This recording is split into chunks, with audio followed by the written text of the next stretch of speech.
on up, bring your good smelling and good looking self a little closer. Let's gather round, gather round. If you need a seat, we want to make sure that the folks who cannot sit actually have a seat, who can't stand for long periods have a seat first. And then I would say that if you are young enough to not pay rent or bills, you're going to be standing for a while. All right, so before we get started, family, just a couple of quick ground rules. And when I say started, I mean we're live streaming tonight's event. That means that we don't know how many people are going to tune in, but we definitely want to turn up. You definitely want to bring all the energy you can bring because they can't be with us, but they want to be with us, and we need to share some of that energy back out.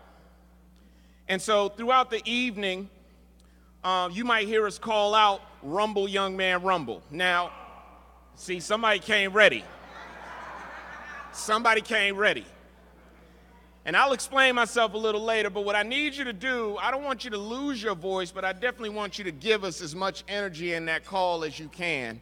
Because again, it's not just for you, it's for those who went before us and those who are to come and those who couldn't be with us because they just couldn't be with us, all right? So, that was my ground rule. Beyond that, we're going to turn up, we're going to have a good time, we're going to make it look good because it feels good. And make it look right because it is right. Everybody good? Yeah. All right, so with that, to the squad at Ford TV, just want to encourage you to go ahead and press play on the thing so we can get going. Live and direct from Louisville, Kentucky, I want to welcome you to the Campaign for Black Male Achievement's 8th annual Rumble, Young Man, Rumble.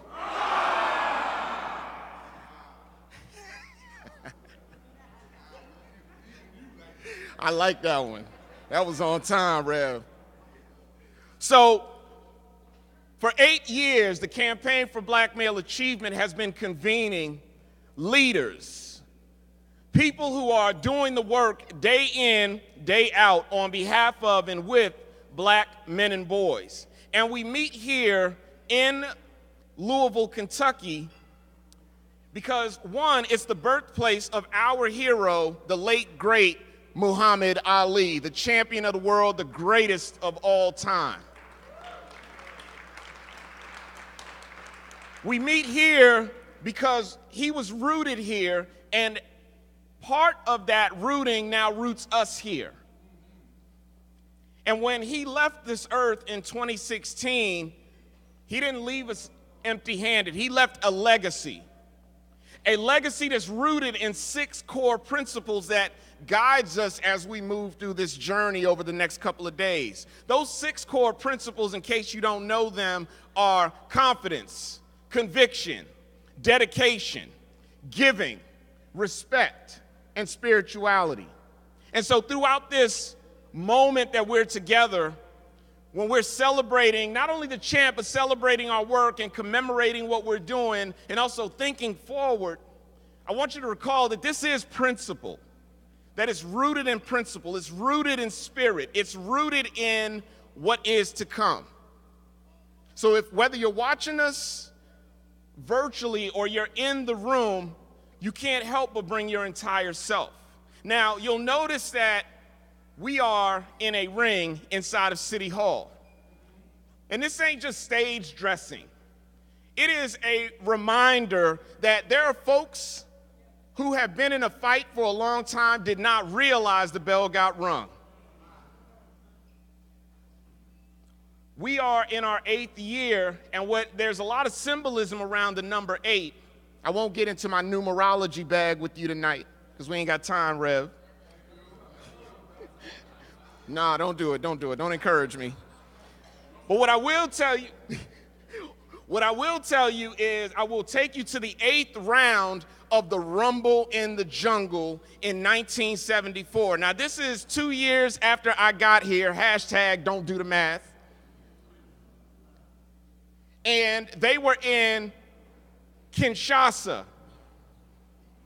And in Kinshasa, I want to just explain to you that it was Africa hot. They fought a fight in 86-degree weather at night with 90% humidity. In the 8th round, it was a round that lasted 2 minutes and 30-something seconds. I got to remember the exact number. It don't matter, because for 8 rounds, George Foreman, this formidable 25-year-old with a vicious set of hands and a death-defying reach, was in there pummeling the champ, or thought he was pummeling the champ. In the 8th round, the champ was like, okay, it's time for you to go. And George was starting to lay him in the corners. And so if you watch the clip, if you did your road work, you will see the champ off in a corner, up against the ropes, ducking and dodging, slipping punches, getting hit in the head, hit in the gut, hit in the kidney, hit below the belt, all kinds of massive hits. And they look soft, 44 years later, but they were hard. Foreman was a hard hitter. And he was trying to set that man up for the knockout. But Ali let him punch himself out. It wasn't until the last 20 seconds of the fight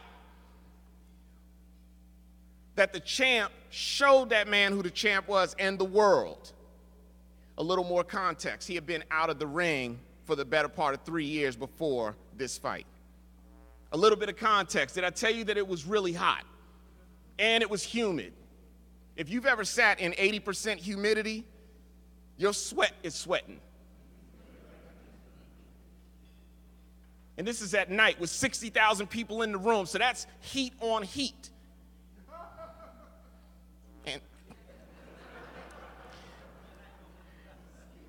And so in Africa, heat on heat. And so with that, what I'm saying to you all is that this champion, our champion, the man that we styled this convening after, had trained in the heat. What George Foreman didn't realize is that Muhammad Ali had all kinds of techniques, had watched the tapes, had seen that this man was going to try to wear him down, and had decided he was going to let the fighter tucker himself out. And in that fight, created in the moment the rope-a-dope. Now, some of y'all might think that I don't know what you think that is, but I say Google it. And what you will find is that he created that in the moment because that's what the fight needed. With 20 seconds left, he took home the championship and knocked Foreman out. A lot of lessons in there. Chief among them is we've got to learn as rumblers what it's going to take for us to win, for black men and boys. Chief among them. And that we've got to be willing to deploy whatever we have at our hands to win for black men and boys, which includes sometimes taking the hits. So tonight, tomorrow, Friday, what we are celebrating and what we are working on is going to be the deep work that it takes to win for black men and boys. Tonight we celebrate, tonight we commemorate, tonight we uplift. Tomorrow we get a little more casual. Friday, absolutely casual. And we do the work we need to do to get ready. The theme of our time together is building with one another while we're battling for black men and boys. Now, don't clap yet because it's about to get uncomfortable, because we got some internal work to do as rumblers. And when I say internal work, I'm saying that we got family work to do. That work includes, we often lift up the champ. We don't talk about Lonnie Ali. We don't talk about the women who made the man. It's nice to be up here in a bow tie. My wife is at home with the flu right now. And if it weren't for words that she said to me, I couldn't be standing here with you. If it weren't for people that held you up, if it weren't for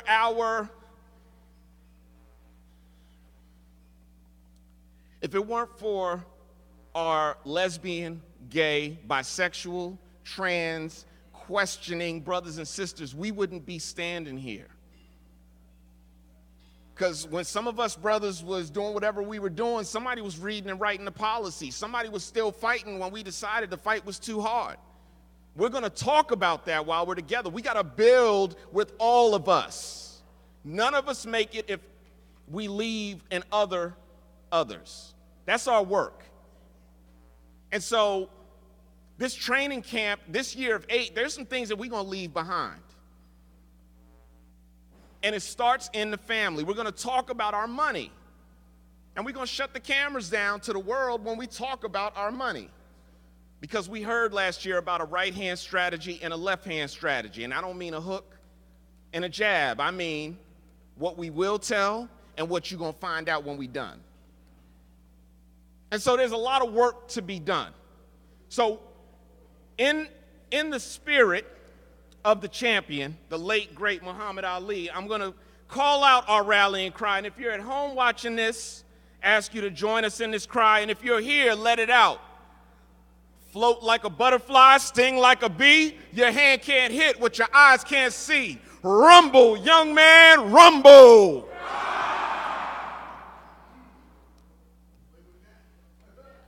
And with that, we're ready to begin. Like to bring up now Pastor Vincent James, who's going to bring us a welcome from the city of Louisville. Give him a warm round of applause, Pastor James.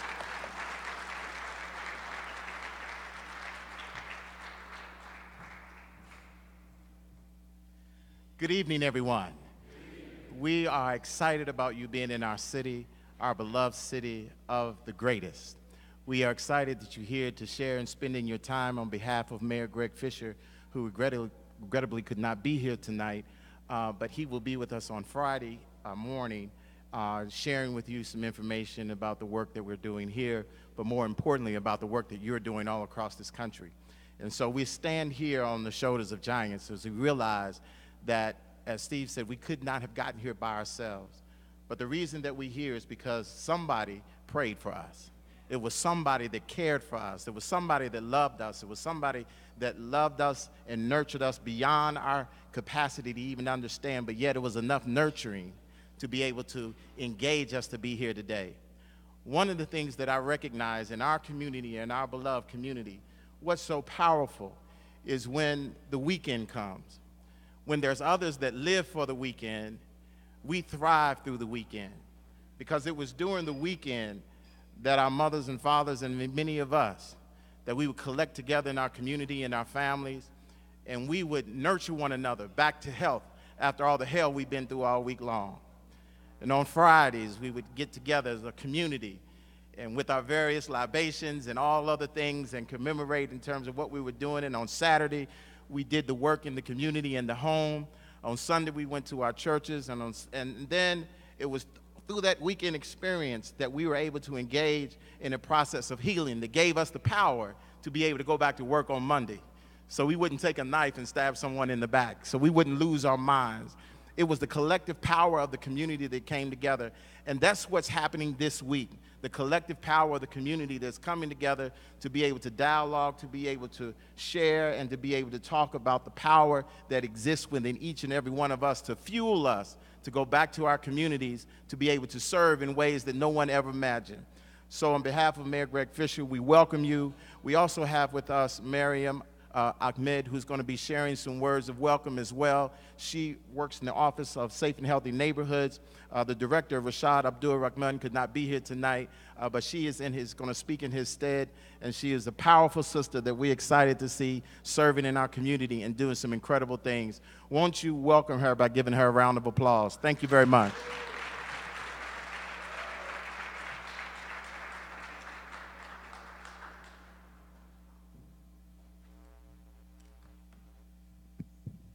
Good evening.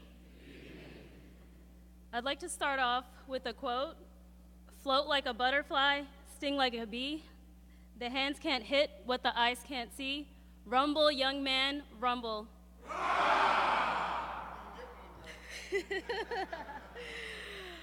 Thank you, that was good. I would also like to welcome you on behalf of Mayor Greg Fisher.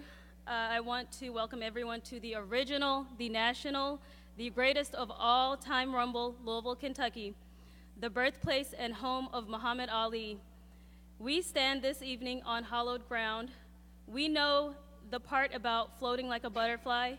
It represents the beauty and majesty of dancing underneath the lights. Boxing is, by nature, a brutal sport, and yet Ali managed to, in his own words, look so pretty while doing it.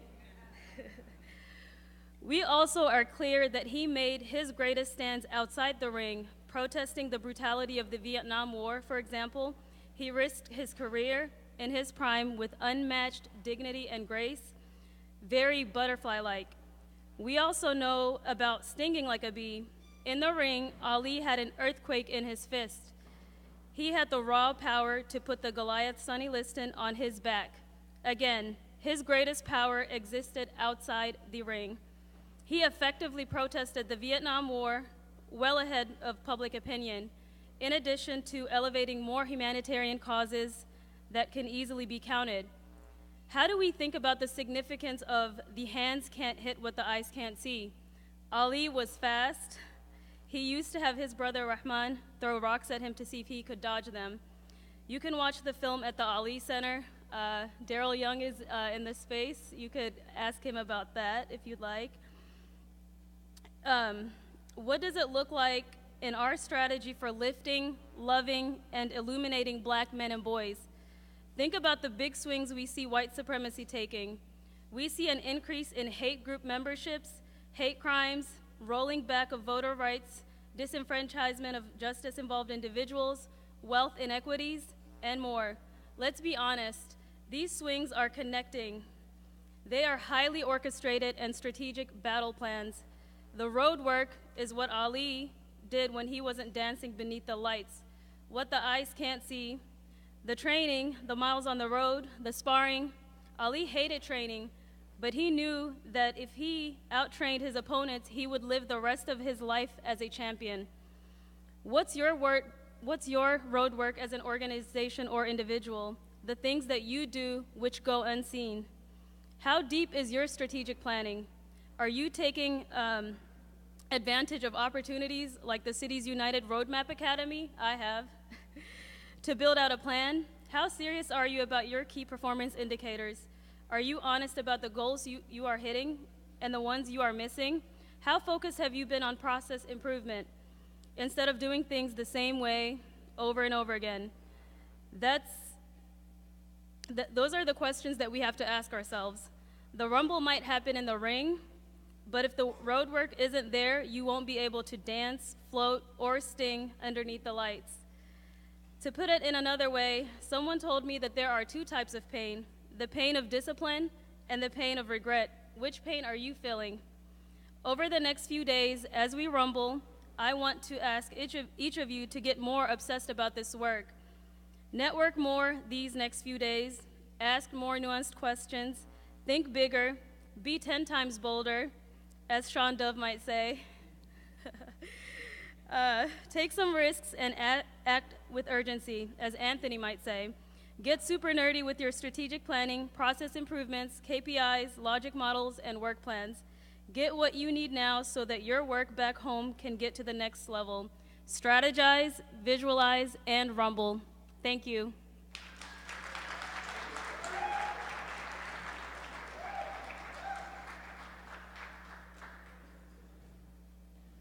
Thank you so much. Thank you so much, Miriam.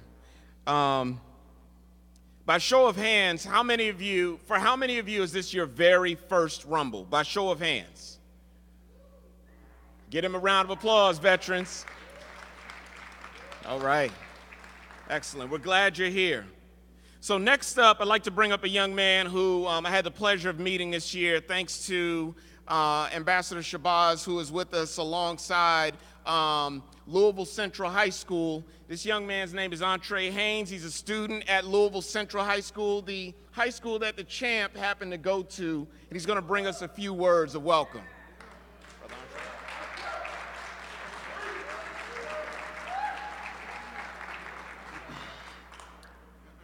Testing, 1, 2, 3. All right. Good afternoon, CBMA, rumblers, flyweights, heavyweights, and all who are in attendance. As Steve said, my name is Entre Haynes, and I do go to Central High School right here in Louisville, Kentucky.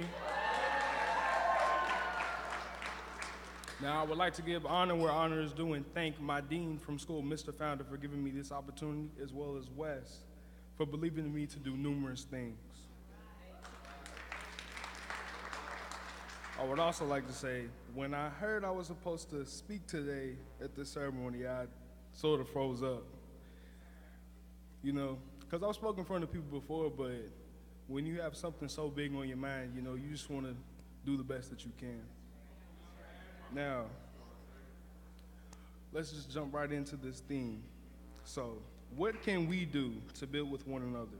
And why should we battle for our black men and black boys? I want to first start by saying, if we don't battle for our black men and boys, who will?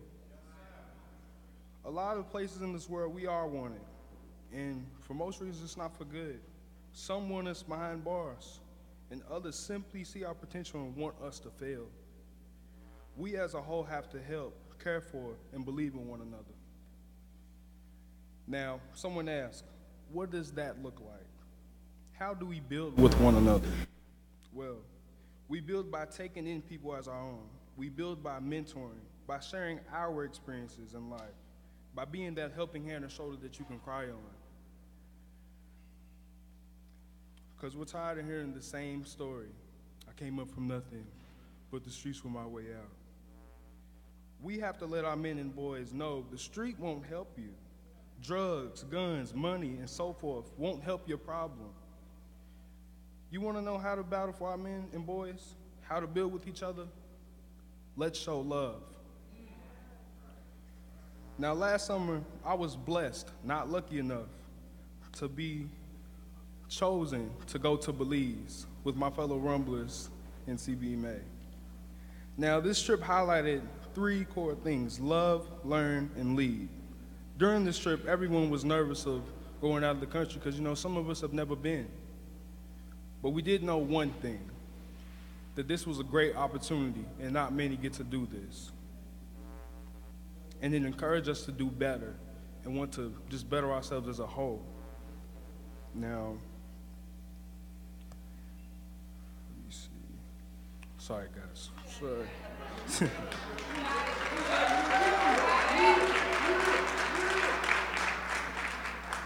Now, coming back home was, I would almost say, one of the best parts, because I got to lay some gems on my fellow brothers and my family and everybody close to me. And even help some discover that streets aren't the way out, but brotherhood can be. On this trip, I felt love that quietly I never really received in some of this own area. It's crazy when you go to a place and people don't know you, but they show you so much love like they know you. Like I've been there my whole life. In Louisville, when we went there thinking of it as we're from Detroit or we're from Louisville. But they didn't think of that. They thought of us as family. So if we want to build, if we want to battle, let's show love to our brothers and give them those life-changing opportunities. We have the power to do anything we put our mind to, as long as it is in God's will. So CBMA, Rumblers, and more in closing, I say this. As one family, let's be the solution for our brothers so there won't ever be a problem.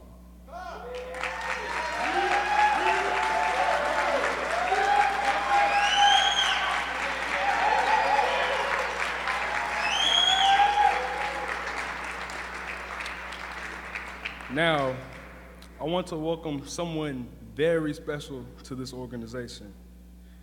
And I want to read a bio about that person. Sean Dove serves as the CEO of the Campaign for Black Male Achievement, a national membership organization dedicated to ensuring the growth, sustainability, and impact of leaders. Organizations focused on improving the life outcomes of Americans, black men and all. For more than a decade, Sean has demonstrated catalytic leadership in helping to establish and develop the field of black male achievement. You can tweet him at Dove Soars, that's DOVESOARS. Or you can find him with his people. Now join me and welcoming CBMA's Chief Evangelical Officer, Sean Dove.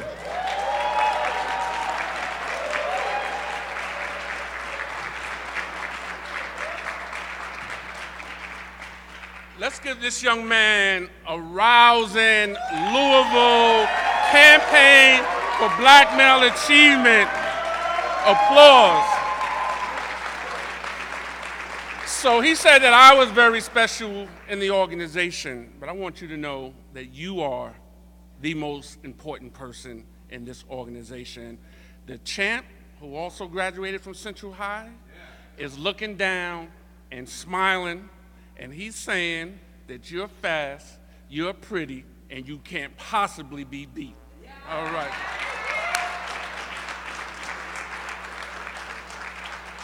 Welcome, everyone. It is just a thrill to be here for Rumble, Young Man Rumble 8.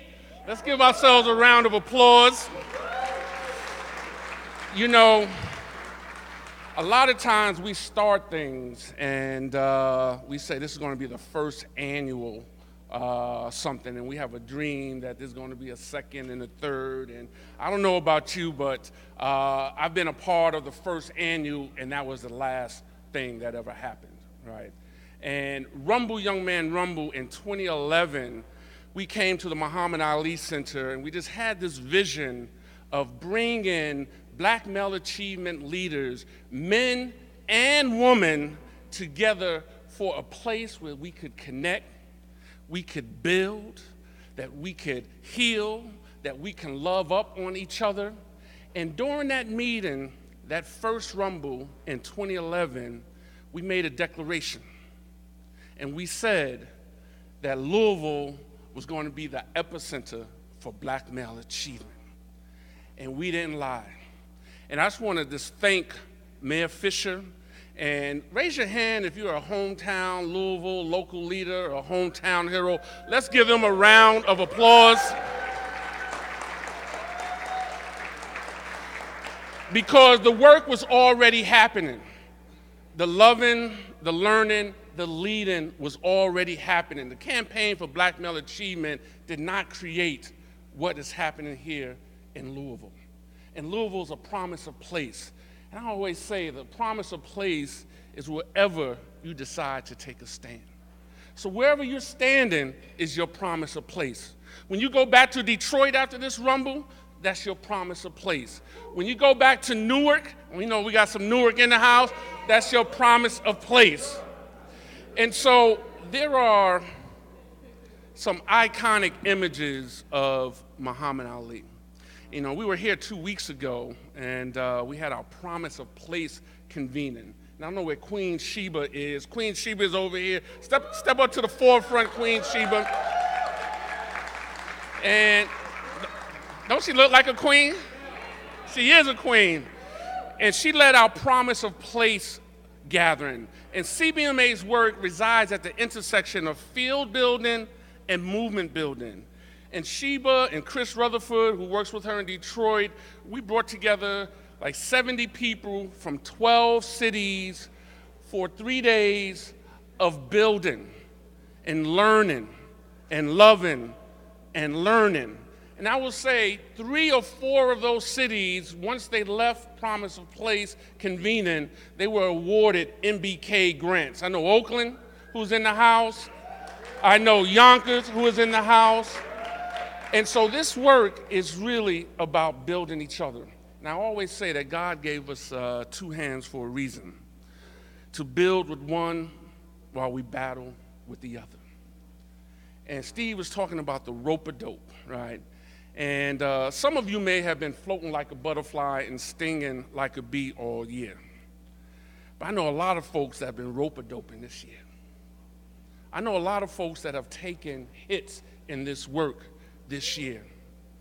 There were some people that were with us last year at this time that are no longer with us. There are some folks that have taken hits and have fallen, but have gotten up. And I talked about the iconic pictures, right? So we know the iconic picture of Muhammad Ali standing above Sonny Liston, right? In victory. Everybody know that picture, right? If you You don't even have to be a boxing fan, right? First round, first minute, iconic picture, right?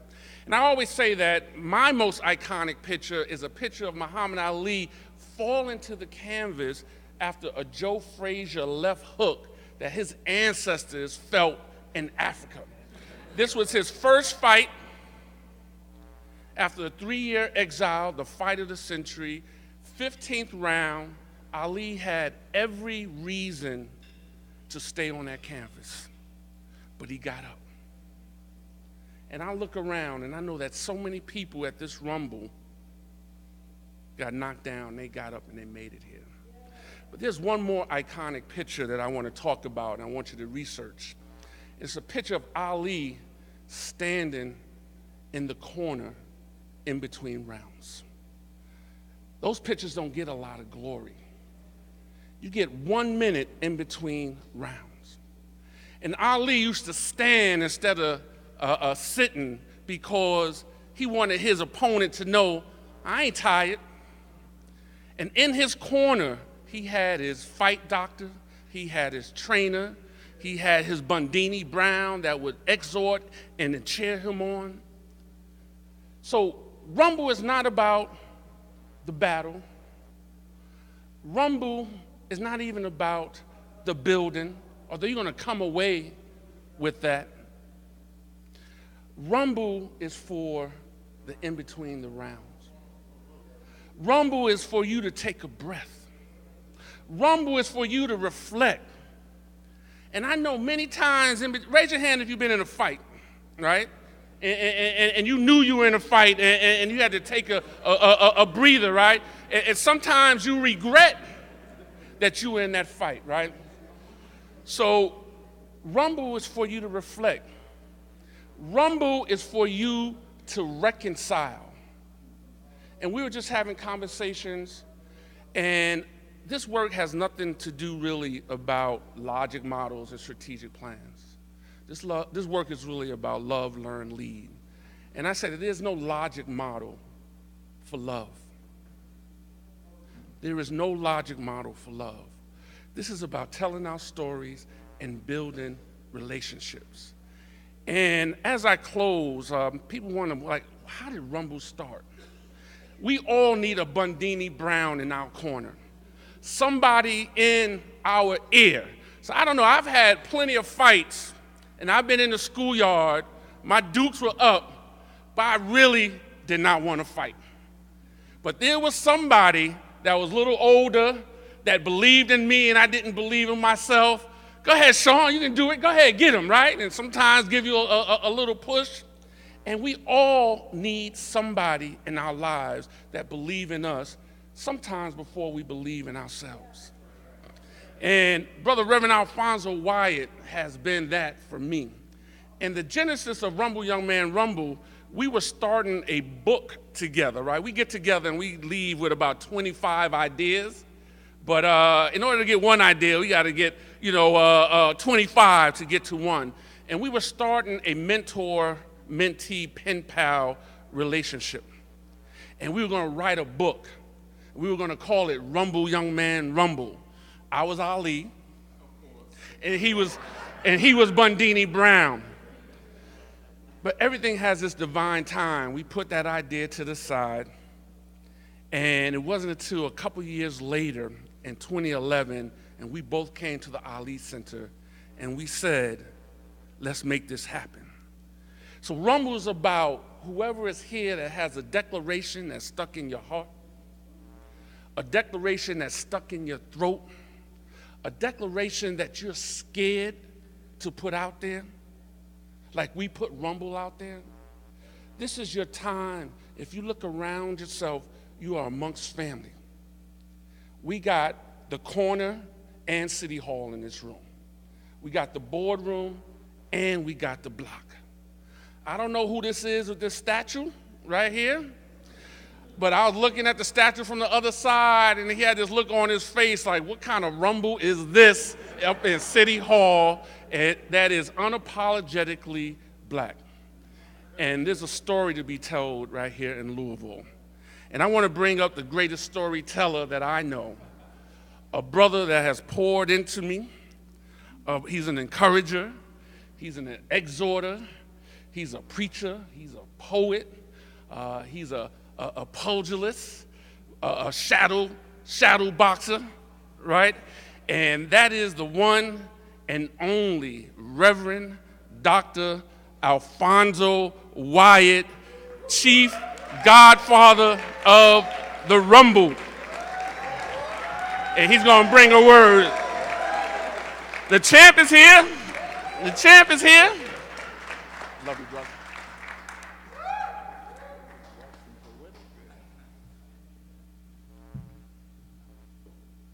The vision is yet for an appointed time, and though it tarries, it shall speak, and it shall not lie. We are admonished to wait on it, for it shall surely come. It has come in here in City Hall in Louisville. It has come where brothers and sisters from all over the country unite, not to rumble with each other, but rumble against that which comes to steal, rob, and destroy. We've come here together, brothers and sisters, in a way that only we can come, and that's just as we are. And we've come not just to ruminate. We come not to fulminate. We've come not to culminate. We've come to set it straight.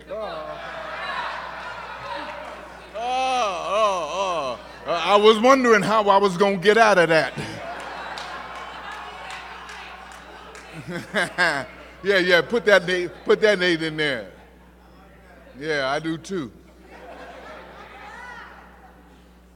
To my sisters that are here, please do not think that you have stepped into a locker room dipped in testosterone, because everybody is in a fight. We are in a fight and we're taking blows. We're taking blows in our communities. We're taking blows in our schools. We're taking blows in our homes. We're taking blows all over this country. But you know what? Barnett, look at you, son. One of my sons over there. I got my sons and my daughters in here. Let me tell you something. Don't get tired of fighting. But we got to learn how to fight effectively. If there is no enemy inside, then the enemy outside can never harm us. When spiders unite, they can tie up a lion. When people who've been buked and scorned and talked about all night long come together and collectively able to bridge gaps and lift arms and build bridges and get other people over, when we see each other and see the giant inside of each other and know that we are all that we have, that's what it's all about. And I'm so happy that we got some flyweights, some young brothers and young sisters in this room.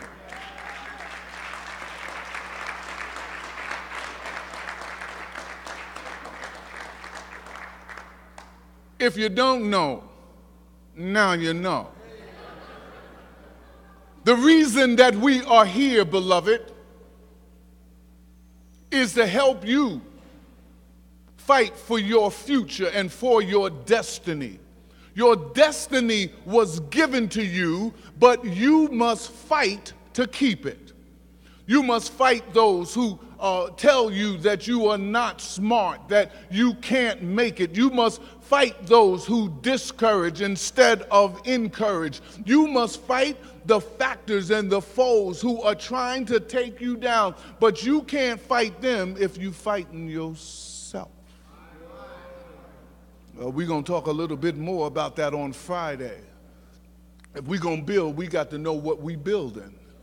If we coming together, we got to understand that before construction got to go on, sometime we got to do some deconstruction. There's some things that must come down. There are some ideas, some thoughts, some feelings, some emotions, some fears, some doubts that must be beaten, must be repelled, so that the beautiful you can stand. I say to you, everybody in this room is part of a legacy. This is not Sean Dove's legacy. I can't read, brother. I can't read. I don't know them numbers. I can't read. Why am I the only one that got a sign? But you know what? You know, oh, no, there's another one here. You know what? I'm going to tie it up in 1 minute.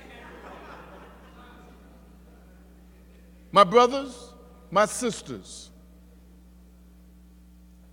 you are going to have to travel a road that is a lot harder than those that you've read about.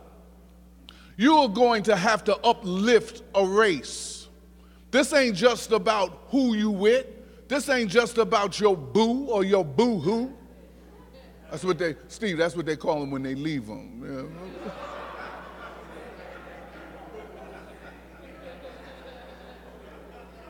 This is about a time for your brilliance to shine.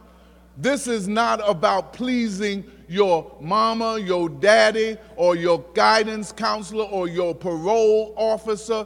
This is about the time to put the road work in so that you can rumble not for a day, a minute, that you can rope some dopes that's trying to sell dope, that you can do what God has put in your heart, in your spirit to do. So as I go to my seat,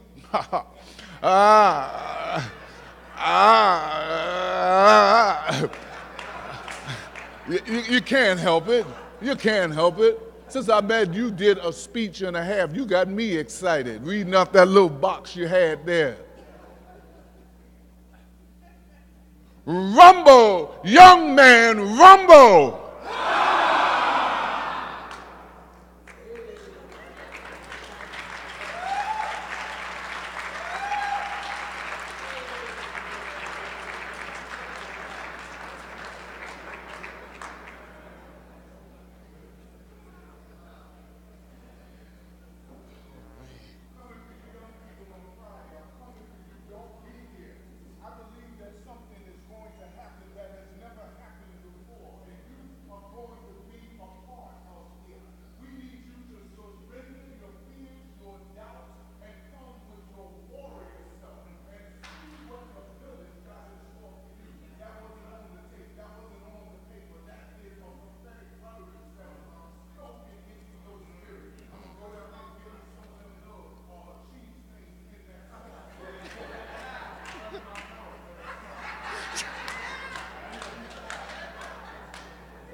Y'all ain't ready.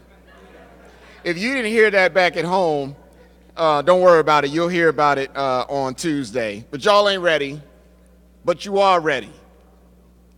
Speaking of ready, we want to just share with you a little bit about the Campaign for Black Male Achievement's work. And so we're going to transition really quickly into a video that highlights our work over the last 10 years. If you didn't know, CBMA is celebrating this year, or commemorating, marking its 10th anniversary as a going concern. And we have so much further to go, but we wanted to share with you what we've picked up along the way. So without further ado, just a very quick video for your, before we move through.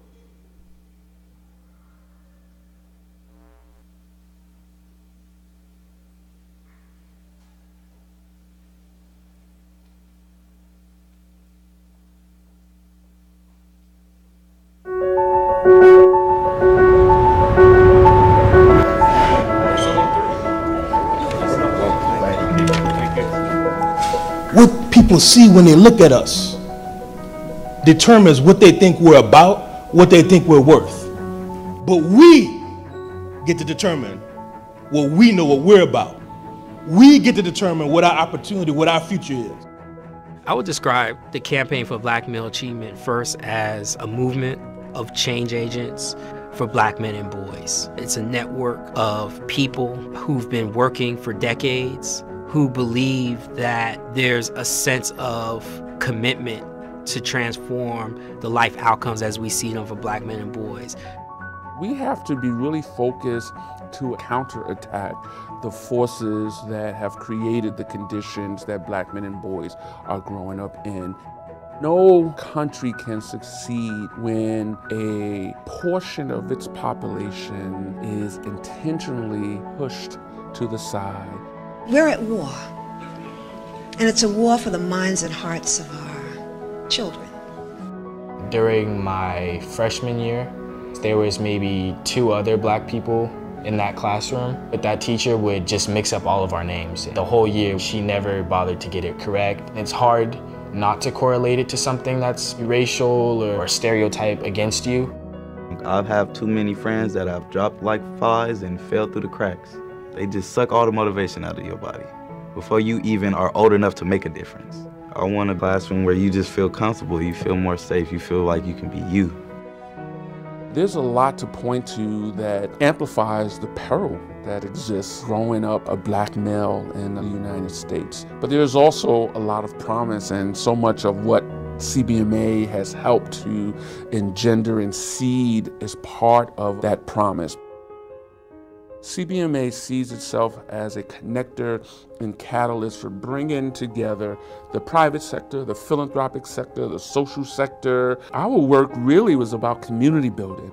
Being here today is about letting people know that we are not climbing by ourselves. It is our responsibility, it's our time, and we take it as a commitment to fully be in this fight for our young men.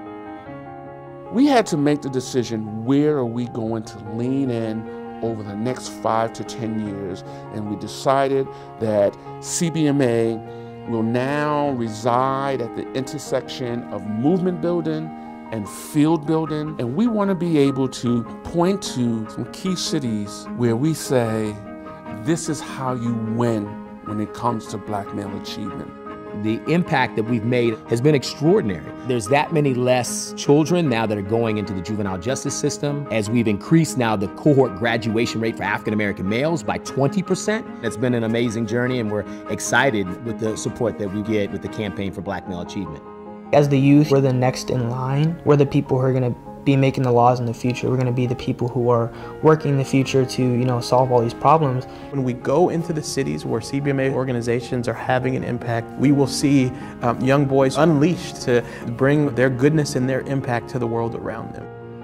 In the end, this is about making sure that all of the people in America have an equal opportunity to be successful and lead lives where they reach their full potential.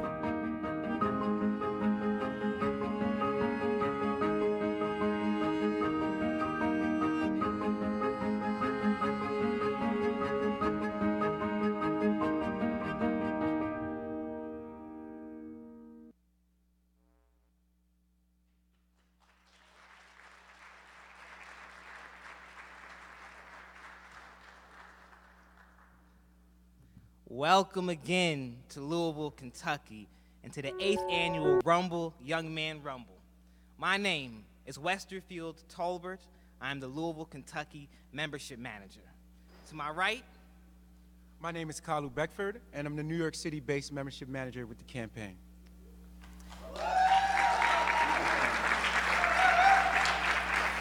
Now, the next session of the part of this program will go into the bell. But something I learned at the most recent Promise of Place convening from my brother David Miller was that in spaces like this where we convene, we cannot truly open the space without an elder giving us permission to continue. So at this time, I'm going to ask my dear mentor, Ambassador Shabazz, do we have permission to continue in this occasion? Now we can officially ring the opening bell.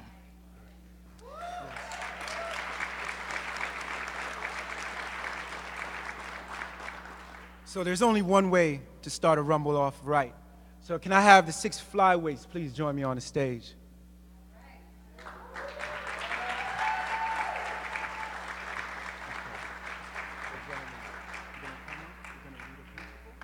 Make sure you hit the bell on the side. All right? Starting off with confidence. Confidence, a belief in oneself, one's abilities, and one's future. Conviction, a firm belief that gives one courage to stand behind that belief despite pressure to do otherwise. Dedication, the act of devoting all of one's energy, effort, and abilities to a certain task. giving, to present voluntarily without expecting something in return. Respect, esteem for or a sense of the worth or excellence of oneself and the other. Spirituality, a sense of awe, reverence, and inner peace inspired by a connection to all of creation and or that is which greater than oneself.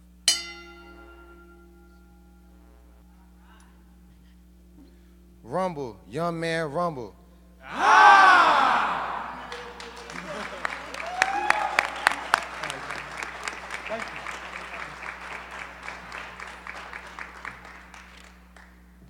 All right. So with the bell is rung, we are ready to rumble. We are in rumble now.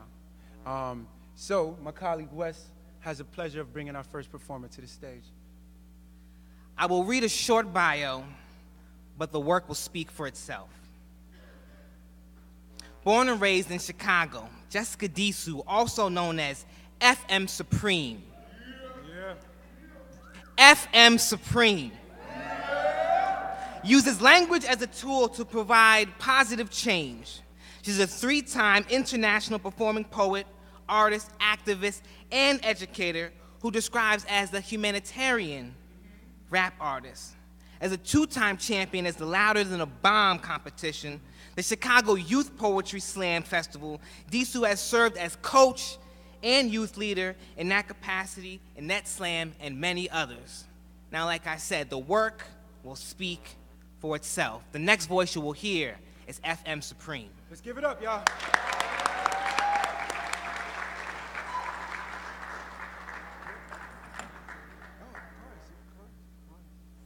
Thank you so much.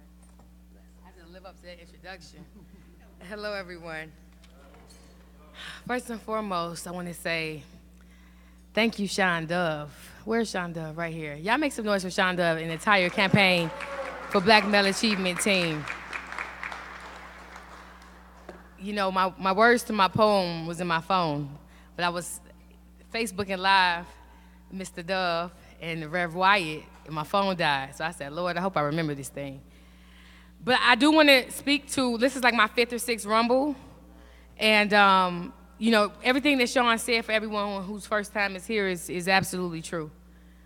This is definitely the in-between time. You know, you never know what someone is going through just by their outer appearance. That's why God looks at the heart of men and women and gender non-conforming people as well.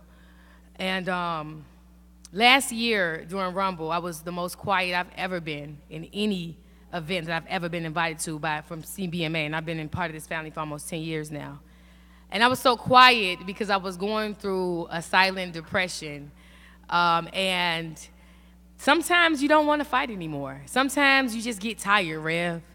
And thank God for Sean Dove and mentors who still would check in. You know, a lot of people will holler at you when you popping, when you got things going on social media, when you go viral, get 40 million views. I've done that. So everybody hit your line. But then when you go quiet, ain't got nothing to say, or when you're a person of many words but have none, then maybe something is wrong. So I thank you. We just lost Dr. Philip Jackson, and he is a pioneer not only in Chicago but around this country, especially in the movement for black boys and black men and black youth, period. And when Sean came to Chicago earlier this year, he invited me to Black Star Project's, it was an event that Philip Jackson was doing. I think he knew his time was coming soon, and he had a call, and I know they'll speak about it later, but I just want to thank you, Sean, and thank you, Dr. Jackson, and this is for the ancestors. This is that in the beginning black, that ancient Egypt first civilization black, that we built the pyramids with our own bare hands, bare bones black. This is that real black.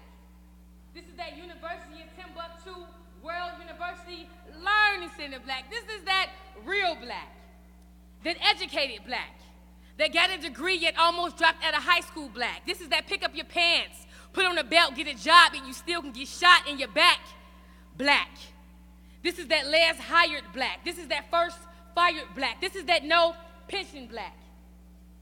This is that mass incarcerated black, that colonial mindsets, that colonial mindset black, that light skin and got good hair and fair skin black. This is that Michael Jackson black, that ball playing, entertaining, high paying, slaving nigga black. This is that build my bigger house on slave plantations black. This is that Louisiana black. That Hurricane Katrina, you left me to fend for myself black. That when I tried to survive the media, labeled me as a looter black. This is that miseducated, I don't love myself, so I might be the shooter black. This is that black bodies is dying black. This is that trying hard to love my black brothers black. This is that trying hard to love my black sisters black. This is that I am my brother's keeper black. This is that I am my sister's keeper black. This is that 400 years living under Pharaoh black. This is that one in the wilderness losing sight of the promised land black. This is that 40 years in the wilderness the time to the 44th president Barack black. This is that every morning I wake up and say, God, you made me black. This is that bronze feet and hair like wool black. This is that John the Baptist made way for the spirit of the Lord Jesus is coming back black. This is that Trinidad and Tobago black, that Catalu mixed with gumbo, that Creole black, that Haitian Revolution 2000 black. This is that Denmark BC black, that Nat Turner black. This is that Harriet Jacobs black, that Harriet Tubman black, that Sojourner Truth black, that I'm walking with the youth black. This is that Ella Baker black. This is that say her name black. This is that it's our duty to fight for our freedom black. This is that Ferguson black. That hands up, don't shoot us black. That Chicago black. That genocide on all sides black. That extrajudicial killings black. That no justice, no peace black. That abolish the police black. This is that BLU black. This is that Jesus black. This is that faith I was dead black. This is that rooted to the head black. This is that don't fear us black. This is that Lord, do you hear us black? This is that stand up on your feet black. This is that Rosa Parks black. Turning lectures into action items black. This is that single black mother struggling to take care of her fat black kids black. This is that black father who questions what the world hates him. This is that black child.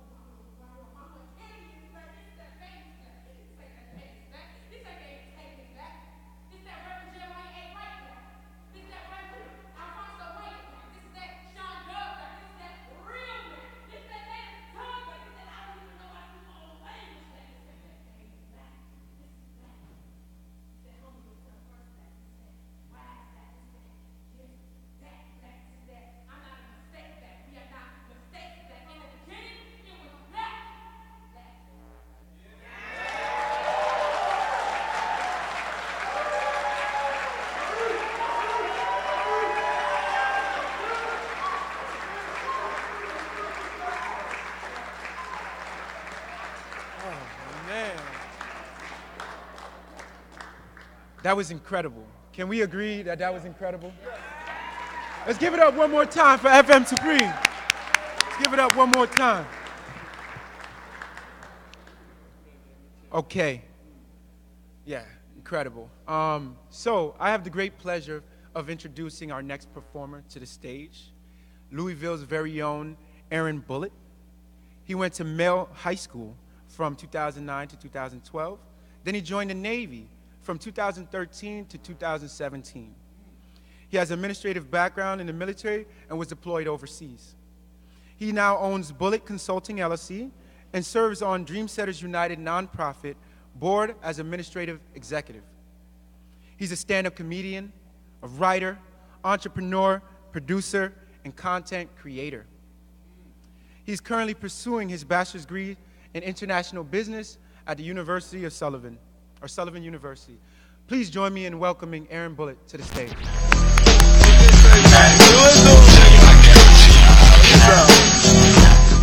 Woo! What's going on, y'all? How y'all doing? Rumble, young man, rumble. I like that. I like that. My stomach was rumbling when they put that hot chicken and fancy Kool-Aid up there. Hey, I know what infused water means. That's Kool-Aid with no flavoring, y'all. Come on. Actually, you know what I like about conspiracy theories, y'all? Sometimes they actually make sense. Like the one I came up with. Is it a coincidence that aliens usually abduct white people? Look, I figured it out, y'all. Black people made up aliens just to mess with white people. I know y'all can laugh at that. Come on, no, we in City Hall, but we can laugh. It's all right. They let us in through the front. Think about it, though. What are aliens known for? Coming around at night, usually targeting one group of people, and you really never know what they look like. Now, what's a Klan known for? You know what? All it took me was one can of hairspray, a bag of Doritos, and some coconut water to figure it out. I don't think that's how I should be using hairspray. Is that legal, y'all? I don't know. I guess not. But like I said, my last name is Bullet, and I actually have a rather interesting story. I'm gonna come down here, come to y'all level. I have an interesting story about my last name. When I was in the 5th grade, my school took a field trip, to Frankfurt to learn about, Kentucky's government. At the end of the field trip, we got to write the governor a letter. Well, in my letter, I wrote, "Dear Governor, my name is Aaron Bullitt." Yes, Bullitt, spelled exactly like the county. I read in this history book that the man that found that county owned slaves. But then I also read when the slaves are free, they got 40 acres and a mule. So when's my family getting that? I haven't heard anything back yet, so I'm going to get my reparations one white girl at a time. Actually, I love my sisters. I came back. I love my sister. Y'all beautiful in here. Get up for the sister to perform. That was awesome, by the way. Get up for her. Yes, I'm feeling it. Last week was my 25th birthday. That's right. Woo, premium went down. Woo!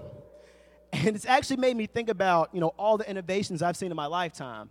When I was growing up, I saw things like Facebook, smartphones, and GPS. But for me, the day I knew our culture was really advancing is when the McGriddle sandwich came out. For real, y'all, I was a fat kid. Like, I was the kind of fat kid to where I knew at family functions, you had to be the third person in line. And I know what, hear me out, though. See, the first person, they fumble with pots. They don't know where they're going. The second person, they're just cleaning up after that person's mess. Now, by the third person, you like, I want them greens right there. I want them yams. Yep, there's soda. I'm getting that, too. You know where everything is. But like with McGriddles, though, they were telling me I can put syrup already in my pancakes, right? And they made my whole breakfast into one sandwich.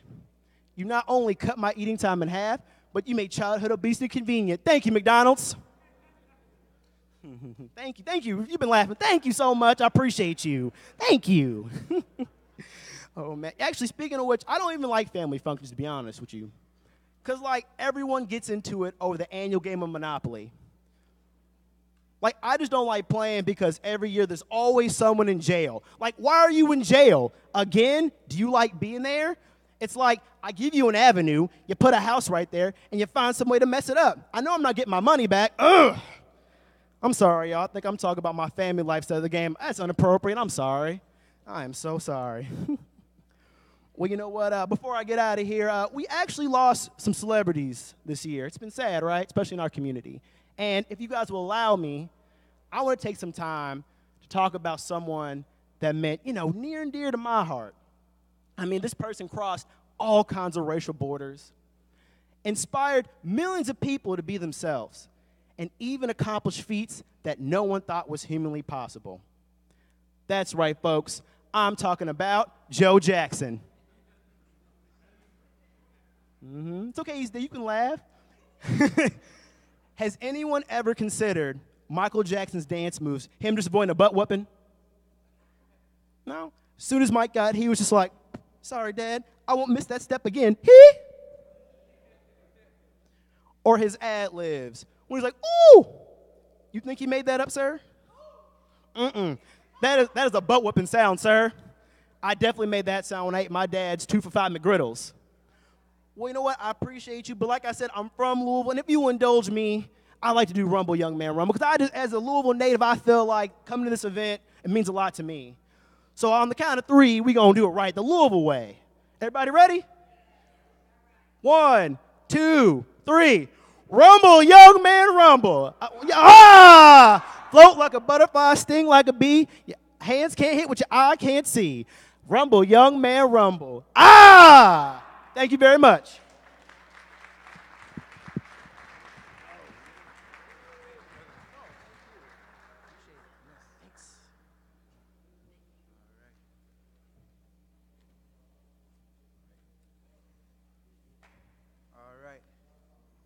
Let's give it up one more time for Aaron Bullitt.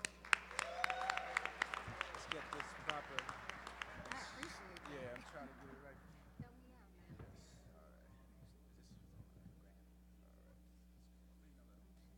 Okay. So now we reached that good old time for the Black Male Achievement Awards. It is that time where we take a moment. Thank you, sir. Yep. Where we take a moment to celebrate and honor those who have been fighting this good fight and battling on the behalf of black men and boys. On the national level, we give an award to a heavyweight who represents one of the 6 core Ali principles, and one award to a flyweight. So I'm going to start it off. It is my pleasure to present the Rumble Young Man Rumble Black Male Achievement Confidence Prizes.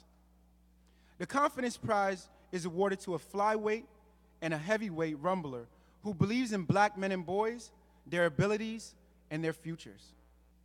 This year, the Rumble Young Man Rumble Black Male Achievement Confidence Prize awards are awarded to, the heavyweight rumbler is Richard L. Taylor. Richard L. Taylor.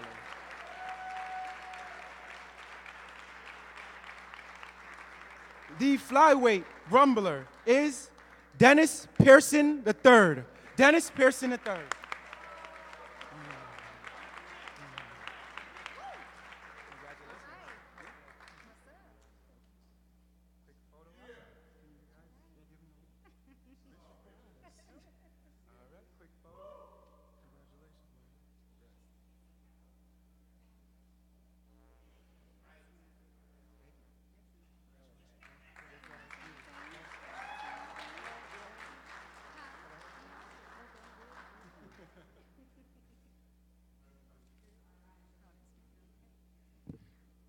It is my pleasure to present the Rumble Young Man Rumble Black Male Achievement Conviction Prize. The Conviction Prize is awarded to heavyweight and flyweight rumblers who hold a firm belief that gives them the courage to stand behind those beliefs, despite pressure to do otherwise. This year, the Rumble Young Man Rumble Black Male Achievement Conviction Prizes are awarded to heavyweight rumbler Dr. Tori Wieston Serdan,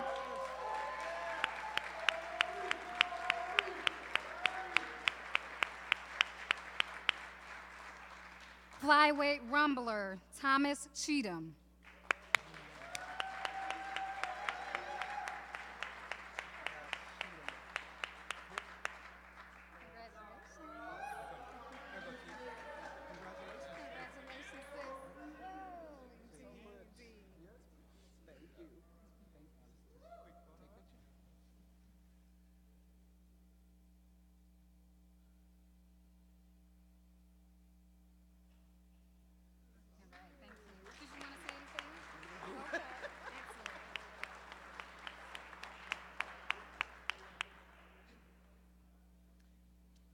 It is now my pleasure to present the Rumble Young Man Rumble Black Male Achievement Dedication Prize. This dedication prize is awarded to a flyweight and a heavyweight rumbler who devotes their energies, efforts, and abilities to black men and boys. This year, the Rumble Young Man Rumble Black Male Achievement Dedication Prize is awarded to heavyweight rumbler and one of Louisville's own, Ms. Cassandra Webb.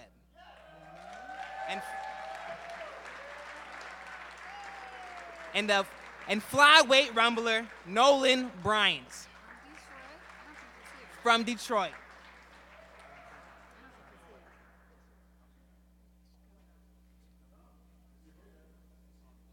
Okay, all right. The city will accept it on her behalf.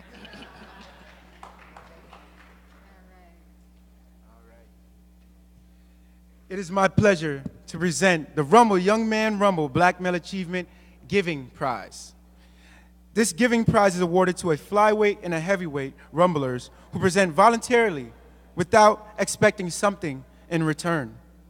This year, the Rumble Young Man Rumble Black Male Achievement Giving Prize are awarded to Heavyweight Rumbler co-awardees Raymond Green and Shay Founder. Principal Raymond Green and Shay Founder. The flyweight awardee is Mr. Christopher Johnson. Please come to the stage, Mr. Christopher Johnson. Just in. Oh, here we go.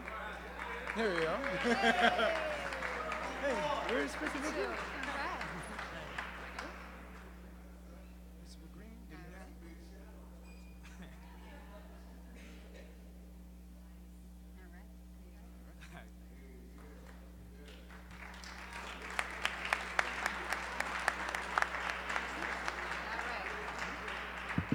It is my pleasure to present the Rumble Young Man Rumble Black Male Achievement Respect Prize. The Respect Prize is awarded to flyweight and heavyweight rumblers who have demonstrated high esteem in themselves and uplift black men and boys. This year, the Rumble Young Man Rumble Black Male Achievement Respect Prizes are awarded to heavyweight rumbler Monique Liston. All right. And flyweight rumbler, Entre Haynes.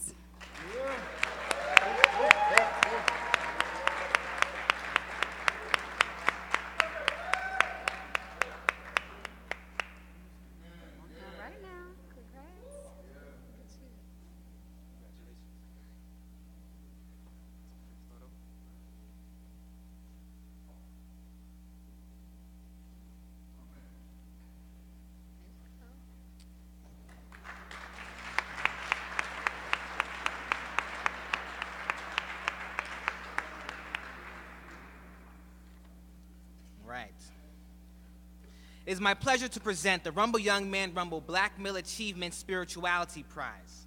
This Spirituality Prize is awarded to a heavyweight rumbler and a flyweight rumbler who exudes a sense of awe, reverence, and inner peace inspired by a connection to all of creation and that which is greater than themselves. This year, the Rumble Young Man Rumble BMA Spirituality Award is awarded to heavyweight rumbler Dr. Tyrone Bledsoe,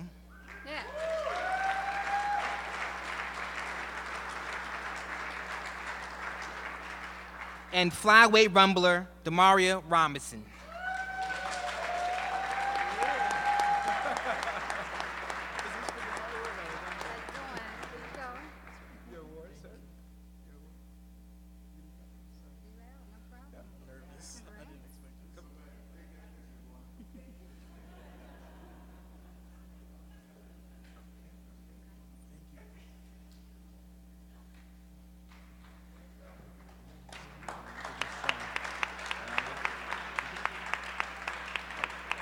Okay.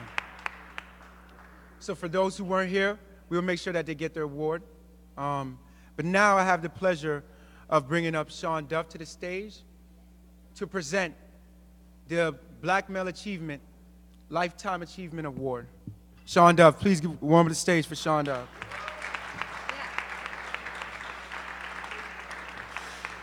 So before we go any further, I want to give Kalu and Wes step forward a round of applause for their leadership.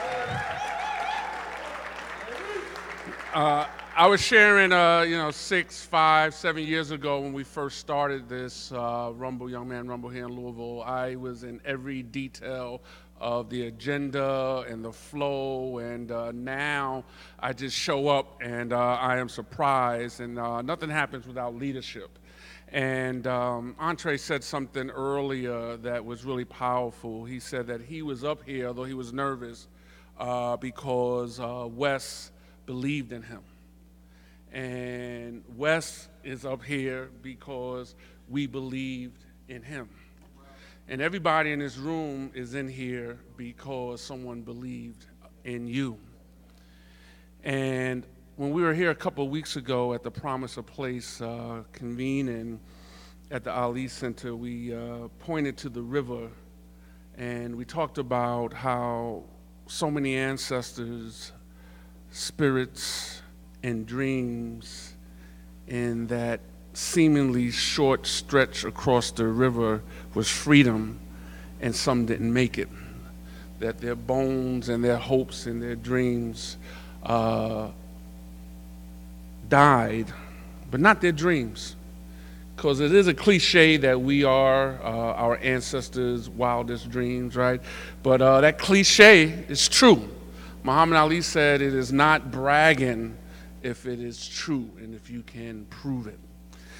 And I shared earlier that, you know, some folks that were with us last year didn't make it this year. And I am honored in a bittersweet way to present the Lifetime Achievement Award, the Rumble Young Man Rumble Black Male Achievement Lifetime Achievement Award, to a brother that is no longer with us. This is the fourth year we are doing in presenting this award. In the first year, posthumously, we awarded it to Muhammad Ali. In year 2, we awarded it to Harry Belafonte. Year 3, we awarded it to our very own Ambassador Shabazz. I want folks to know, if you don't know, there's greatness in the room, right? Of course, look in the mirror, look around you. But it was 2 black women, Ambassador Shabazz and Cheryl Ford of Black Butterfly, Inc., that bent over backwards, pulled string. Is Cheryl Ford here? Oh, Cheryl, okay, Cheryl. No, we ain't hear you yet. It really was 2 black women that made this possible for us to pave the way, and we thank you for that.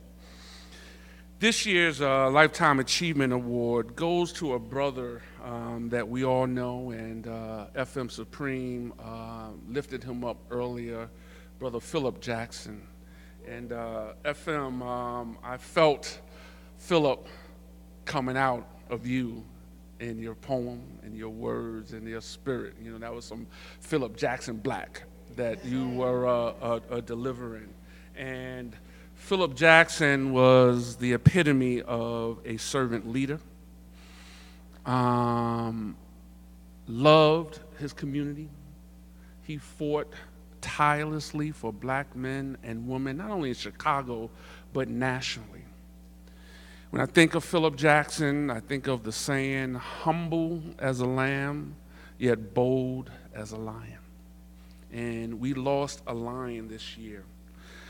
But he would want us to celebrate him, and that's what we are going to do. This award is extended to rumblers whose life work has been dedicated to the fight to uplift black men and boys, women and girls, children, families, and community. This award is going to a brother whose life exemplifies the call that convenes us here. He was too ill to make it last year, but 2 rumbles ago, he was here telling the story how he took on the philanthropic community in Chicago. How he looked at the data of Chicago foundations and saw where their money, not only where it was going, but where it was not going. And Philip was an organizer, he was a warrior, he was a speaker, and he was on the block and he was on the boardroom.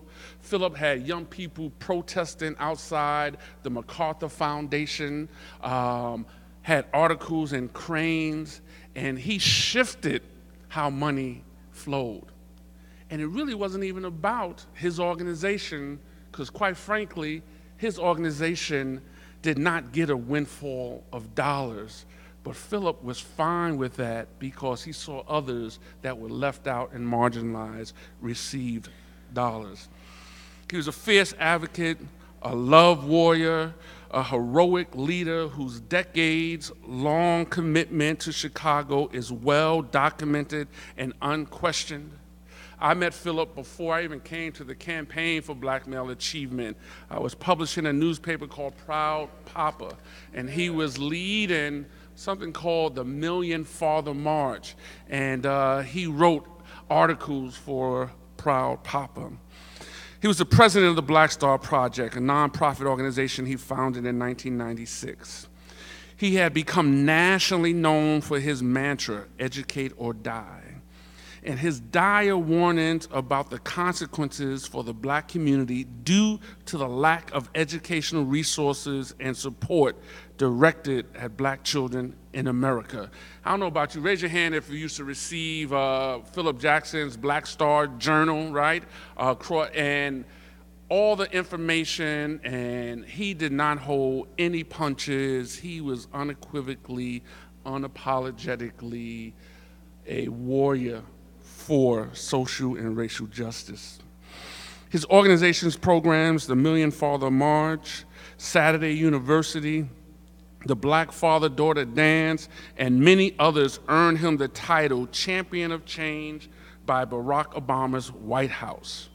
Through his research, he saw egregious disparity in the allocation of resources by philanthropic and corporate foundations, which I spoke about earlier, and he shifted the flow of resources. And we were talking about this at Promise of Place, that we gotta be careful not to confuse attention with accomplishment, right? Philip, yes, got a lot of attention, but that brother accomplished a lot. Sometimes there's a lot of attention, but no accomplishment. In a series of articles in the Black Star Project newsletter, Jackson spotlighted what he and many others would become to see as a stark and unconscionable disparity in philanthropic giving in Chicago. And Steve mentioned earlier that we are going to hear from Pamela Jolly. We're going to be hearing and talking about building legacy wealth. When I was with Philip in Chicago in February, this was a brother to the very end was fighting. His new agenda was about building economic wealth in the black community. He had stamps, and he was just asking folks to stamp on your dollars, keep money in the black community, right? And that was like the last thing that he was like the seed that he wanted to plant. So we are going to miss Philip. He is an original first-time Rumbler. He was here every year. He was a humble man. He was a mentor. I was speaking to Brother Alteric White from Newark, and he said every time he came to Rumble that he would meet with Philip in the corner, and Philip would just share his wisdom. My prayer is that, I would live my life that my eulogy would serve as somebody else's life epilogue. That somebody would hear my eulogy and realize that they have so much more to live for and that their life is not over. That is how Philip Jackson lived his life. And now he is with the ancestors. But his spirit and his legacy is in this room. He has touched millions. And so his life continues. We will be celebrating him. He is smiling down on us. And each time we said, "Rumble, young man, rumble," Philip was looking down and he was saying, "Ah!" So CBMA is pleased to present Philip Jackson, the founder of the Black Star Project, with the Rumble Young Man Rumble Black Male Achievement Lifetime Achievement Award. Please join me in celebrating Mr. Jackson's life and legacy. And we have someone from Chicago, Brother Howard, that has his Educate or Die. God, Philip used to wear his t-shirts and his sweatshirts, that is here to accept the award on his behalf. And let's give Philip Jackson our love and a loud round of applause as Brother Howard comes up and accepts the award and says a few words on behalf of Philip Jackson.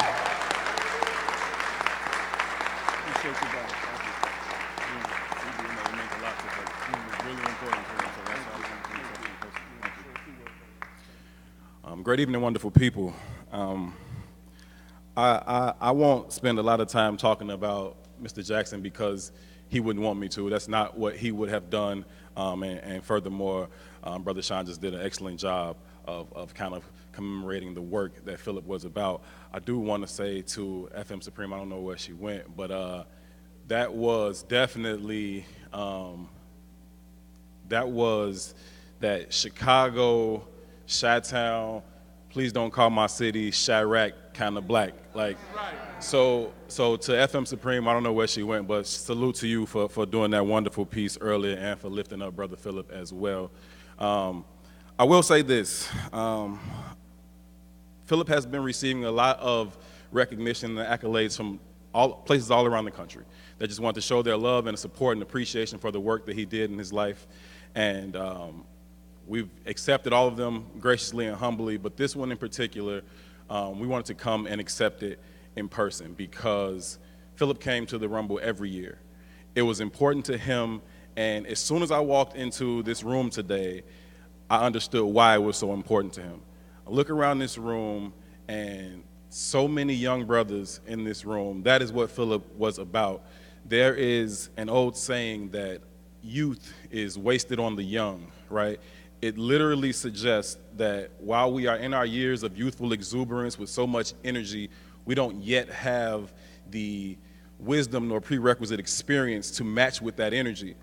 It also suggests that perhaps by the time we acquire that wisdom through experience, we no longer have the energy and the exuberance to pursue the things that we were once so passionate about.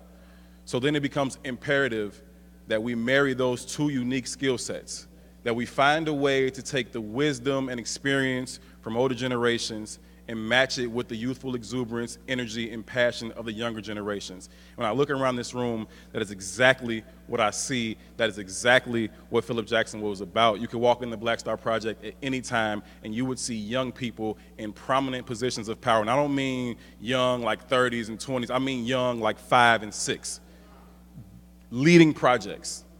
He believed in them that much, and then so in turn, they started to believe in themselves. Because outside of that, they didn't have a lot of people who believed in them. They didn't have a lot of people pouring into them, telling them that they could do amazing things above and beyond whatever they had ever imagined.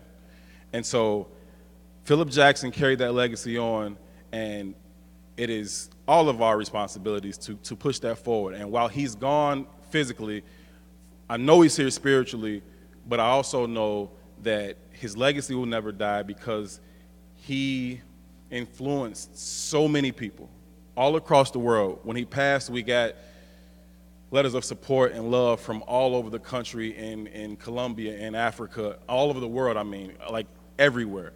He touched that many people, and so because of that, his legacy will never die, and the work that he did will live on forever. I want to thank each and every one of you all for taking the time to honor him.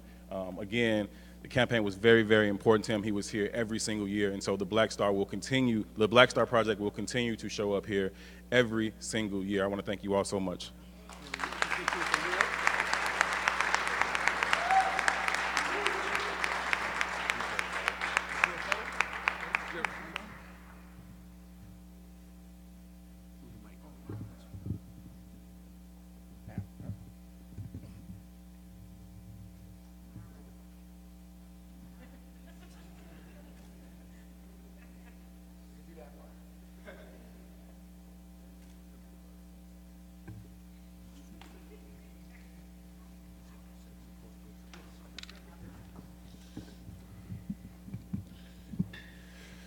So this was the opening bell. Let's give ourselves a round of applause.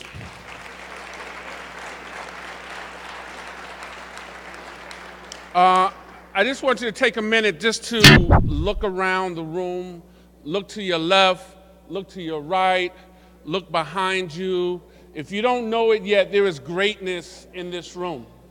Everything that we need to fight the fight that we're fighting, to battle and to build, we already have. And I just want the staff of the Campaign for Black Male Achievement, if you're sitting, stand, raise your hand. Let's give the campaign staff a round of applause.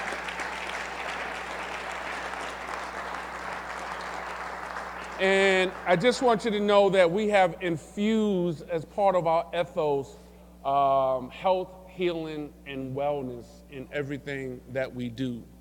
There is a health and healing lounge that we thank Dr. Phyllis Hubbard and actually the Louisville Urban League for launching it here at Rumble. You can go in and get your massage and all kind of healing attributes and stuff like that. And please take advantage of it. This is the opening bell. Rumble begins. Please get what you need. Tomorrow at 7 a.m. we begin with the spirituality session. Steve Vassar is sitting at my feet, kind of. Is there something I should be saying or that you need to be saying to close out? All right, so I think he wants to play bad cop. I will finish playing good cop. And let's give Steve a round of applause. Who's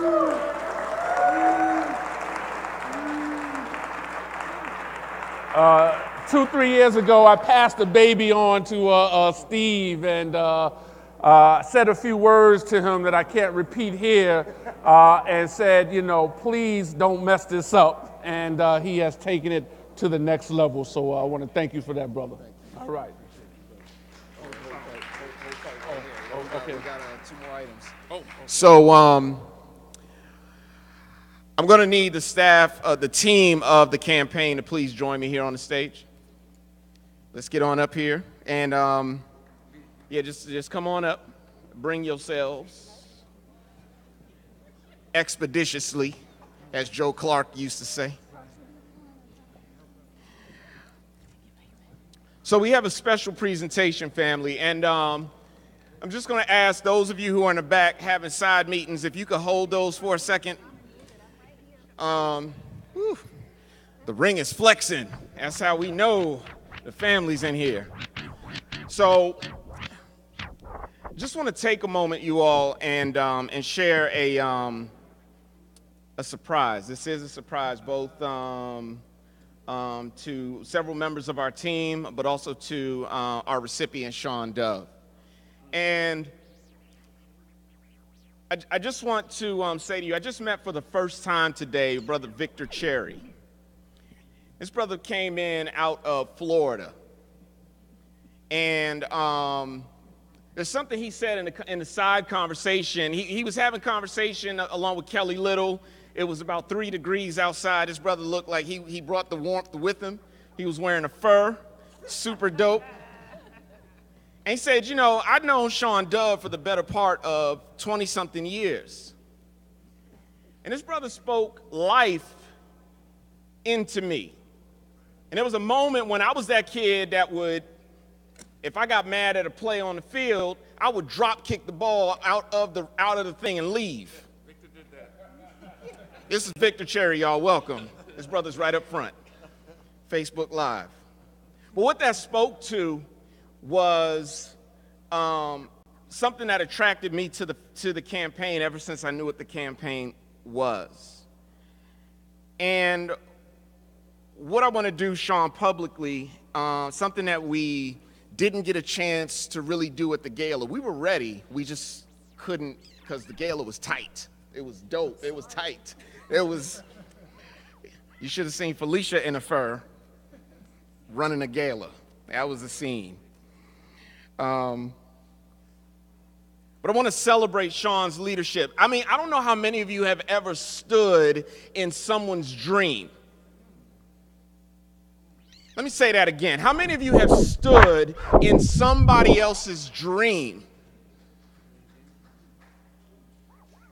That's what we're doing in the Rumble. How many of you have celebrated a hero you didn't realize was a hero until somebody said to you, no, that's a hero. Or she's a shero. No, take another look. As a matter of fact, stop talking and take another look. That's a hero over there. And so there's something about a creator. There's something about a curator. There's something about a challenger, a change maker, a collaborator. I could rap too, brother. I just use a rhyming dictionary. You got it honest. You know, we had an opportunity, thanks to Ambassador Shabazz this summer, who worked 2 years to help us do this, to take 21 young men to Belize, several from Detroit and several from here in Louisville. And when they were there, they wore the words love, learn, lead, which had its own expression as we were there, and you still see the expression. You felt it this evening. And that mantra came from Sean Dove. It's not a logo. It's actually a logic model. You just didn't know it. It's not just 3 words strung together real prettily on an item that you wear. It is how we move. And that comes from Sean Dove. He's the font of that. And that comes from spirit. That comes from pain. That comes from possibility. That comes from promise. That comes from moving away from peril. And so when we talk about the logic model, love, learn, lead, I like to twist it up a little bit. You can't do this work if you don't learn about our folks. You can't do that if you don't love our folks. And thus, you can't lead if you don't have the first 2. It's more than 3 words strung together. Each of them is a study unto themselves, and that comes from what Sean has provided us. And so, Sean, in honor of not just the 10 years, but really the journey, and you know, when I think about black male achievement, when I think about words like iconic leadership and building beloved community, and my money is funny, but I ain't laughing.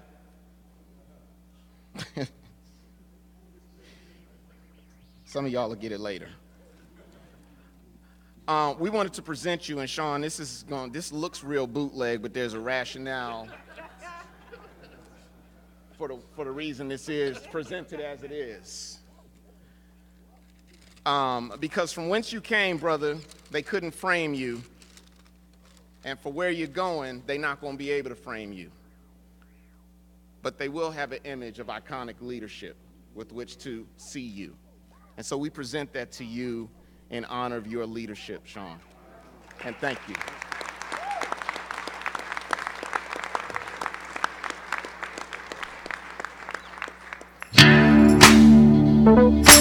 A special selection.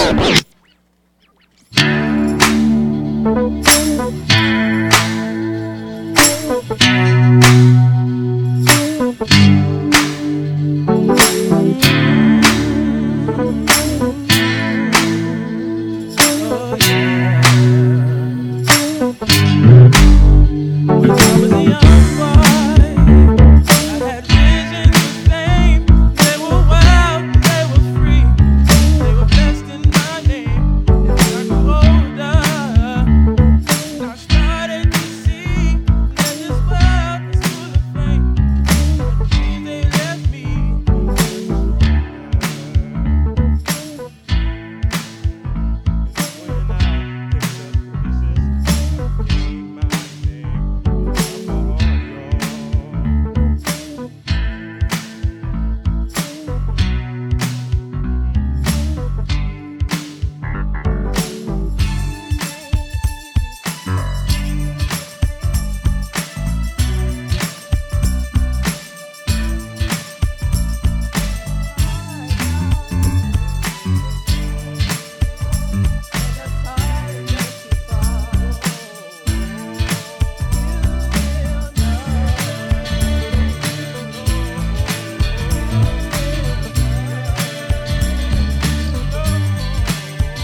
Let's get ready to rumble!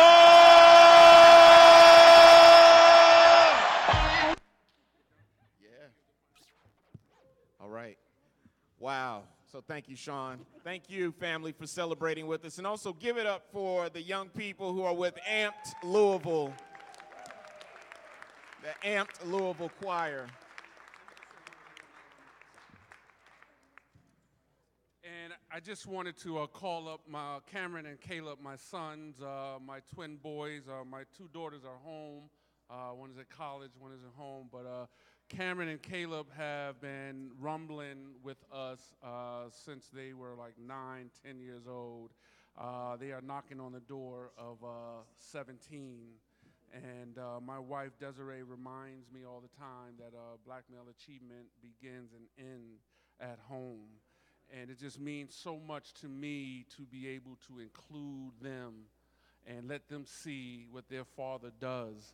And there are just two pictures, iconic pictures from CBMA events. One is from a rumble here in this room with Cameron on the side of this ring looking at me as I'm speaking.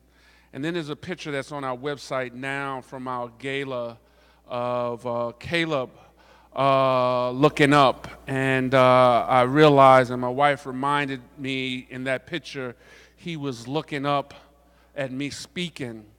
And in both instances, just the look in their eyes of love, of learn and lead is the most important thing for me. And I just want to let you know that I love you. And this picture is for you guys. We're going to frame it, right? We're going to have it follow you wherever you go. All right. So I'm going to let Steve, I don't know if there's a final word to be said, Wes and Kalu, and thank you all. Rumble is not a convening, it's not a gathering, it's not a conference. Rumble is a revival. All right. So I have, oh yes, clap it up, give it up one time. Give it up one time. So I just wanted to provide some closing remarks, some logistics for our day tomorrow. All right? Just wanted to provide some general logistics for our day tomorrow. Please keep in mind, we are starting check-in tomorrow at 6:30 a.m. We are starting check-in tomorrow at 6:30 a.m. At 7 o'clock, we will begin our first session of spirituality. So please, as I've mentioned in the email, rumblers are prompt and rumblers are on time. Another announcement, breakfast will be served and lunch will be served tomorrow as well. There'll be a variety of healthy food options for you to choose from. Casual attire, so you can dress down tomorrow. We don't all have to be so dapper as we are today. And we'll be at the Muhammad Ali Center. For those, just as a final reminder, we're at the Muhammad Ali Center. And on a final note, can we have the room one more minute? In the agenda, you will see that immediately following tomorrow's programming, we will go into the Muhammad Ali Theater for the viewing of Fruitville Station. On the agenda right now, it has it from 5 to 6, but to convenience everyone, we've moved it up to immediately following the program. Between our 3:30 close and that time, Darrell Young Jr. of the Ali Center has welcomed. He will guide us through a tour of the space. Now, in the fashion of having the elder open the space, we now will ask the same elder if we may close this opening bell ceremony. Do we have permission? Yes. Right, there's only one way to close it off right. Rumble, young man, rumble. Ladies and See you in the gentlemen. morning, everybody.